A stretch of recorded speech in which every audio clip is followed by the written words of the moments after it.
दोस्तों नमस्कार।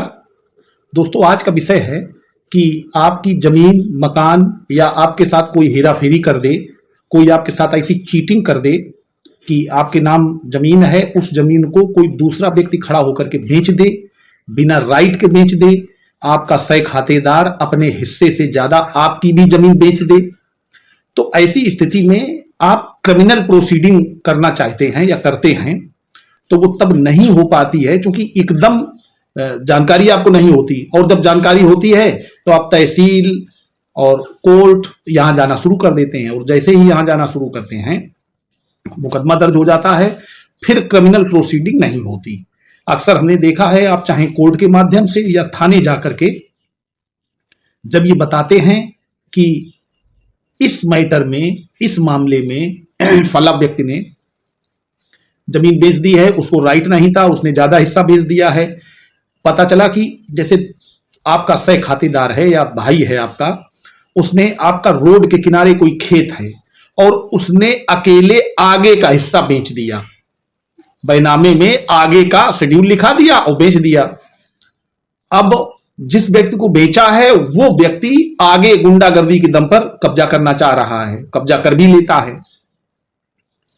आप क्या करते हैं कि उस पीरियड में आप सिविल कोर्ट चले जाते हैं या तहसीलदार, एसडीएम, लेखपाल, इनके चक्कर में फंस जाते हैं और आप क्रिमिनल मुकदमा दर्ज नहीं करा पाते जिसमें पुलिस इन्वॉल्व हो। अब होता क्या है, जैसे आपने मान लीजिए बैनामा कैंसिलेशन का मुकदमा दाखिल कर दिया, उसमें आपको स्टे भी नहीं मिला। स्टे तब नहीं मिलता है जब वो कोर्ट है, उसने केवल चौहद्दी ही तो गलत लिख दी है। बैनामा कैंसिल होना अलग विषय है, बैनामा कैंसिल होगा, मुकदमा लड़ेंगे आप, स्टे आपको नहीं मिला। हाँ, पोजीशन न उसको दिया जाए इस पर तो आप आ सकते हैं, तो उसमें भी हिस्सा तो उसका प्रत्येक भाग पर है।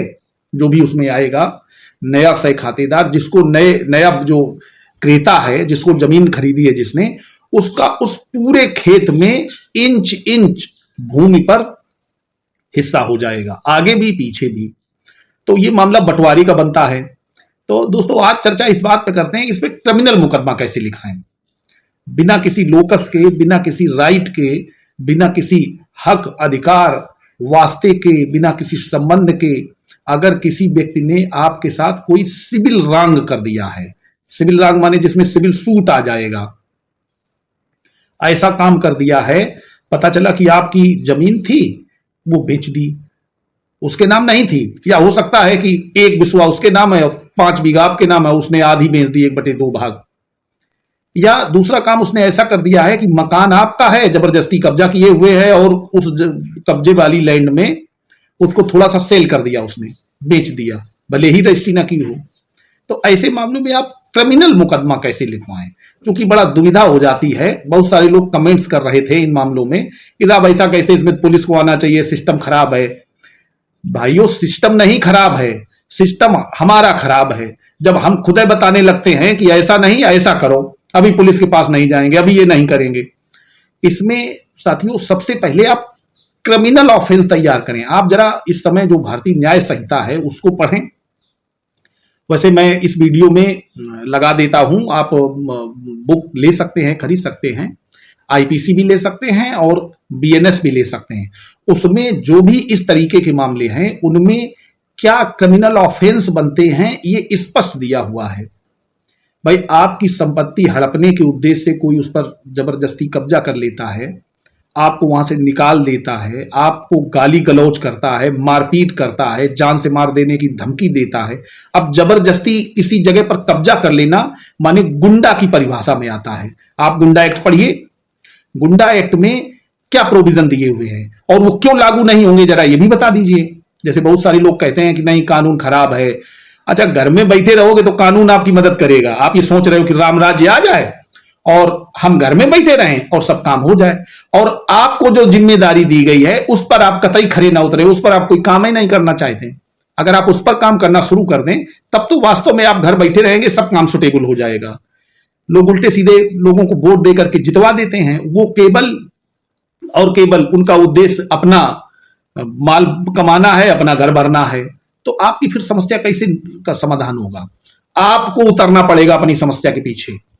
तो दोस्तों, सबसे पहले आप जानकारी कर लें या किसी अच्छे अधिवक्ता से मिलकर के इस संबंध में राय लें कि साहब पहले क्रिमिनल मुकदमा करा दीजिए, और जैसे ही क्रिमिनल मुकदमा दर्ज हो जाए तब सिविल सूट की तरफ आइए।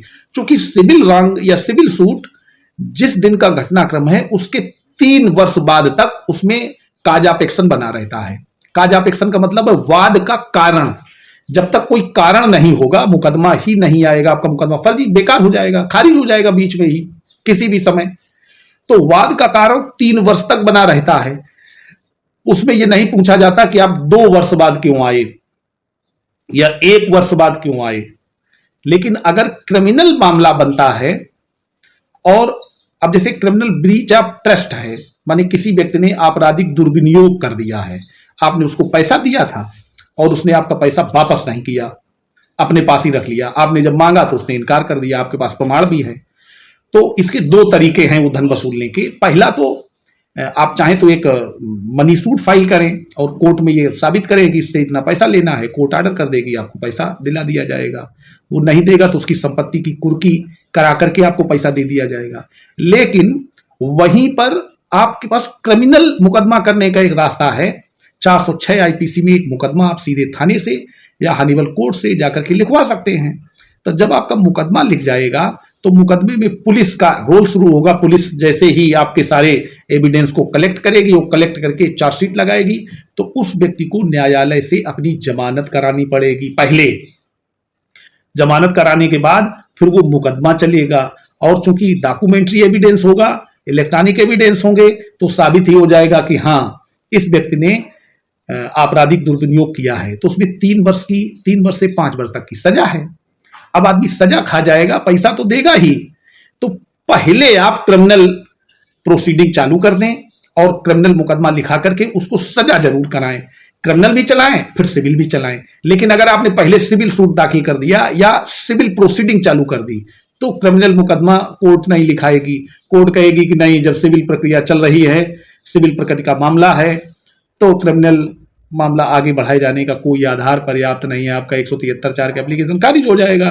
तो थोड़ी सावधानी, ये एजुकेट करने के लिए वीडियो है, आप लोग एजुकेट हों कि पहले क्रिमिनल प्रोसीडिंग करें, इसके बाद में सिविल करें, ताकि व्यक्ति को न्याय मिले और जिस व्यक्ति ने ऐसा गलत काम किया है, गलत कृत्य किया है, उसको सजा मिले। दोस्तों, वीडियो पर नए हो तो वीडियो को सब्सक्राइब, चैनल को सब्सक्राइब करें और वीडियो को अपने दोस्तों को अधिक से अधिक भेजें और हमारे चैनल को ज्वाइन भी करें। धन्यवाद।